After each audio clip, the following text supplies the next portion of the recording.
river and wrote upon this earth.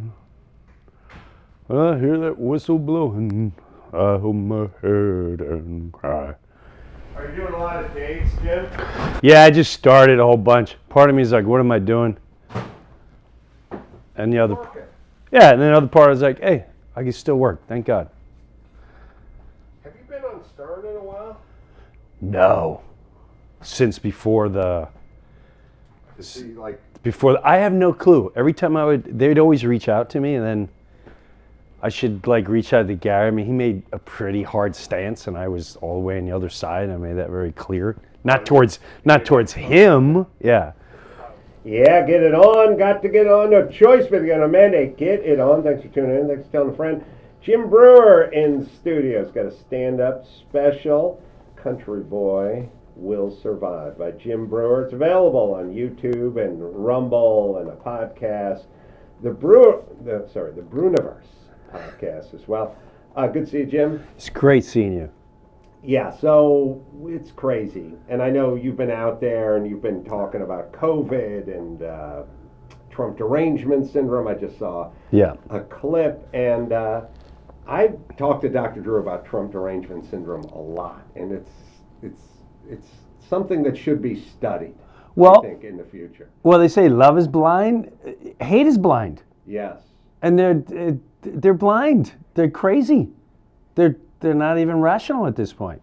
I concur, and it's also crazy that, when you hear Hillary Clinton on The View, and she's like, if he becomes president, we're all going into a gulag. And I'm like, bitch, he was the president, and no one went in a gulag. Why aren't you factoring that in? We were fine. The only ones that were upset was anyone who watched the news. That was it. Right. Yes. That's it. Yes.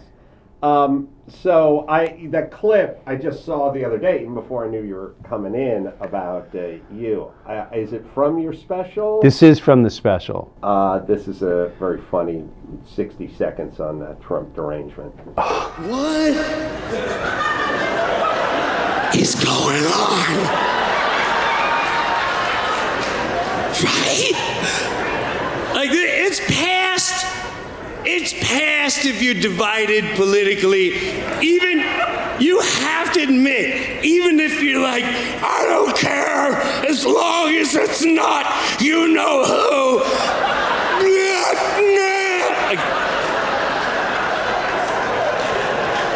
That was like a demonic, like the devil came out and just whoever, like, we're gonna make people hate Donald Trump, get him. I hate Donald Trump. He's a racist, he's a dead, white supremacist, he's an insurrectionist, they lynch people.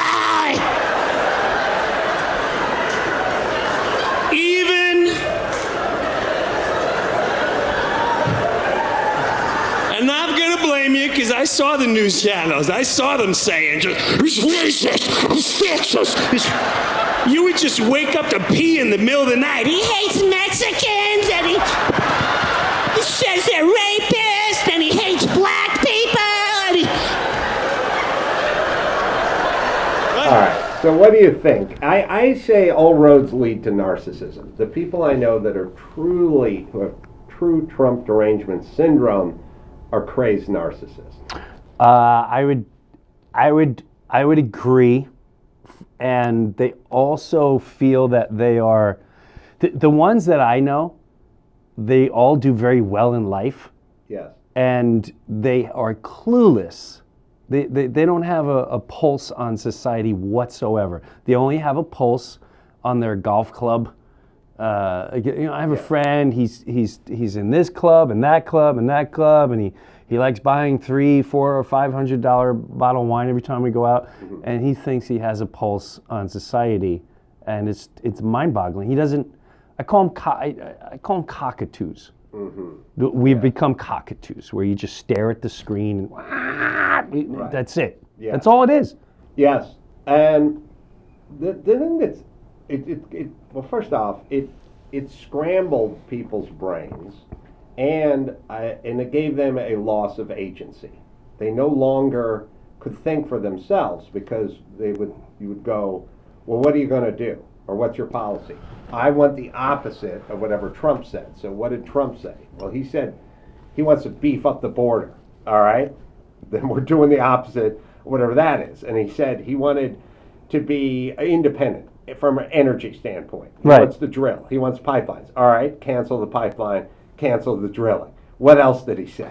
And you literally just did the opposite, which is not a policy. No. You know what I mean? Like if It's- you're with your wife and you're talking about the kids, you have to do what's best for the kids, not the opposite of what your wife wants. She wants them to go to the dentist. Well, fuck that. Here's some taffy.